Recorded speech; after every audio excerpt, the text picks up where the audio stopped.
came to wreck everything and ruin your life. Growth symptoms. We came to wreck everything and ruin your life.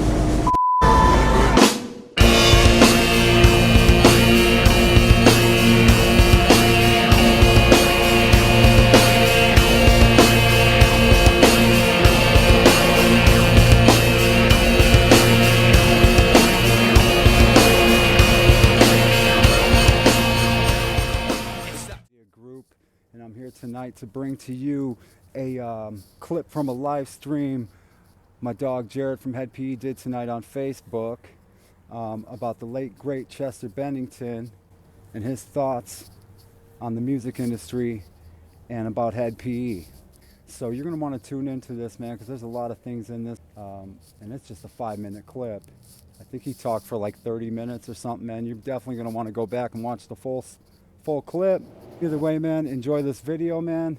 Our super chats are open if you would like to donate and be a part of the super member group, receiving shout outs and all kinds of rare shit, pics and early video clips and merch sales and just the latest and greatest news of what's taking place before it takes place. It's only like $2 a month. Sign on up, and it definitely will help to the channel, help for us to pay for gas and shit like that on this next tour that we're going on, the Numetal 2 tour with HEDPE'S, Crazy Town, Edema, and Tantric. Thank you all very much, man. Enjoy this. Music's not too loud. Peace. Chester Bennington, Linkin Park, speaking from beyond the realm, you know, still having an influence on the planet, even on the other side of the veil, if you believe in such a thing, right? I'll try to stay on track here. I read the comments and they always distract me. But let's go over here and look at what Chester said, yeah? So Chester, one of these reporters, one of these journalists, one of Chester's quotes surfaced. Let's see if this works. Bam! So the article says, now let's imagine we're watching a movie. The camera pans across a dimly lit backstage area, the muffled sound of a crowd in the distance. A group of musicians huddles together, talking in hushed tones like these. Suddenly, one of them breaks away from the group and sits down on a nearby couch, staring off into the distance with a thoughtful expression, which is interesting because I have a picture of the same picture when we last toured with Linkin Park of you know, the DJ and the rapper sitting on a couch and Chester up and partying around. He lets out a sigh and begins to speak, his voice tinged with a hint of frustration and disappointment. And here's Chester talking. You know, in this business, it's all about luck. You could have all the talent in the world, but if the stars don't align, you're screwed. He shakes his head, his eyes still fixed on the unseen horizon. It's not fair, he says, lowering his voice. The camera lingers on his contemplative face as the sound of the crowd grows louder, signaling that it's time for him to take the stage. It's very interesting that he's talking like this before he's about to perform. Sounds like a pretty heroic speech, doesn't it? One that can only happen in the movies. Well, this is what Chester said. That was his mindset the late vocalist had throughout his early career, even after he hit the jackpot. Talk about the jackpot. Got to be like 30 million records they sold, doing fucking tracks with Jay-Z. Before debuting in the rock scene, the band members gave a few years of nonstop work to be finally recognized and signed by Warner Brothers. It took so much persistence and perseverance. And it goes on. And then down at the bottom, he says that Bennington then discussed that they were lucky, but there was a band that couldn't receive the amount of attention they actually deserved. He continued, you look at a band like HEDPE'S, who has put more than their fair share of work in and deserves worldwide recognition. What a sweet thing to say. They're a great live act, make good albums, and are awesome. They're not an easy act to open for or follow, but for some reason it hasn't happened for them like it's happened for us. In his eyes, HEDPE'S was no different from them, but the band couldn't stand out from the bunch and get to their level of success, the rocker explained. There's no explanation for that. Well, I would say, Chester, there's several explanations. We don't have any control over that. It's just the way things go. You throw the cards in the air and they fall as they may. Very interesting words from the late Chester Bennington. Because what was going on at the time was, if people don't know, HEDPE was the first metal band on the label Jive Records who had Britney Spears and what was it? New Kids on the Block? No, that's an old one. Boys, what was the other boy band? I don't know. NSYNC, or I can't remember it. My mind is failing me. It wasn't NSYNC. It was some other shit. But anyway, so Jive did not have a metal band, and according to a lot of people, didn't know what to fucking do with us. And I would agree that they, at a lot of times, they were fucking didn't know what to do with HEDPE. At the time, we were being chased by other labels as well, such as Warner Brothers, where Linkin Park ended up at. But Backstreet Boys, there it was, Chris. Thank you. But we went with Jive. You know, they offered us a lot of money. Another guy who was going to sign us was the same guy who signed Papa Roach, but he didn't offer much money at all. So our manager probably, I would agree that they, at a lot of times, they were fucking didn't know what to do with HEDPE. At the time, we were being chased by other labels as well, such as Warner Brothers, where Linkin Park ended up at. But Backstreet Boys, there it was, Chris. Thank you. But we went with Jive. You know, they offered us a lot of money. Another guy who was going to sign us was the same guy who signed Papa Roach, but he didn't offer much money at all. So our manager, probably because he was going to get the biggest cut from whoever offered the most money, brought us the Jive contract. The rest of us, not knowing much about the business, we're like, sure, whatever. At that point, we're all working day jobs. We're just fucking stoked to get signed. But the point is that people say funny shit. Anyway, the point is that we signed with Jive, and it was a mistake. We should have signed with Warner Brothers or someplace that had a fucking history of dealing with rock bands and knew what to do with them. So that happened. You know what? But Chester tried. Chester was like a hero. He called my label and tried to buy out our contract and get us on Warner Brothers. But our label wouldn't fucking do it. Chester wasn't the only one. Jonathan Davis from Korn also tried to do the same thing. Jonathan Davis called me at my apartment when I lived in Huntington. And dude, believe me, I was starstruck when I saw Korn before they were even signed. You know, I was like, whoa, what the fuck is this, to be honest? 1995, I saw them. But anyway, so flash forward, they're already fucking huge. And Jonathan Davis calls me at my house, and I'm like, it's fucking Jonathan Davis. You know, they're fucking the biggest rock band in the world at the time.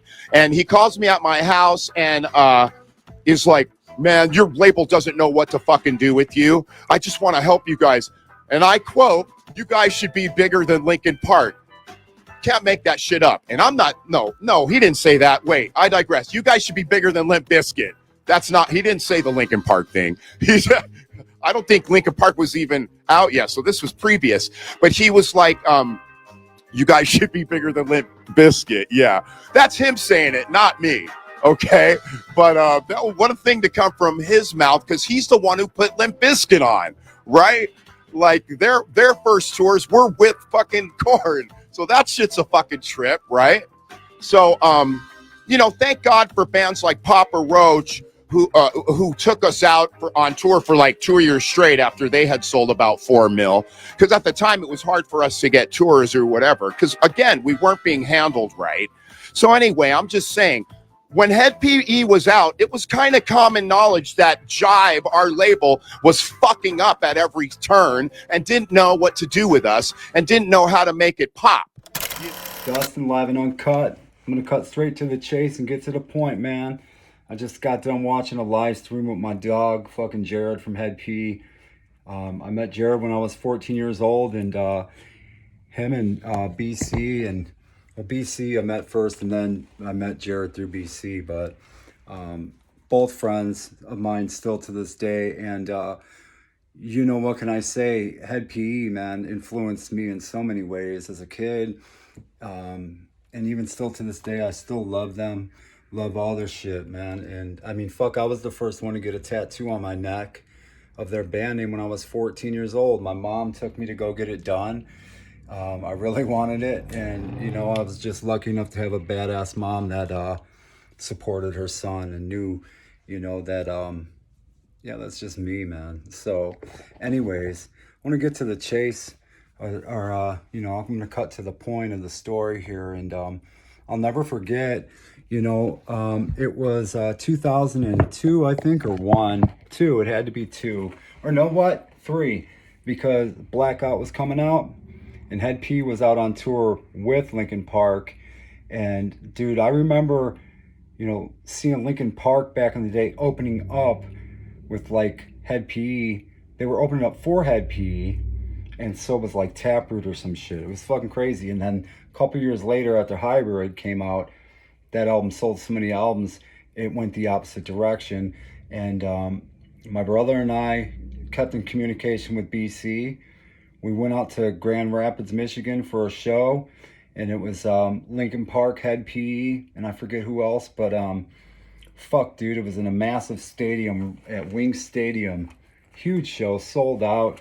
And, you know, me personally, at that point in time, I never listened to Linkin Park. I was there for HEDPE only, you know. And, but I did, you know, start to get to know about them in that moment in time because they had some shit. My brother had the album, but I just never listened to it, dude. I was into HEDPE more than I was them. Vocally and lyrically, the content is different. One's more raw, fucking organic, crazy. The other one is more mainstream driven.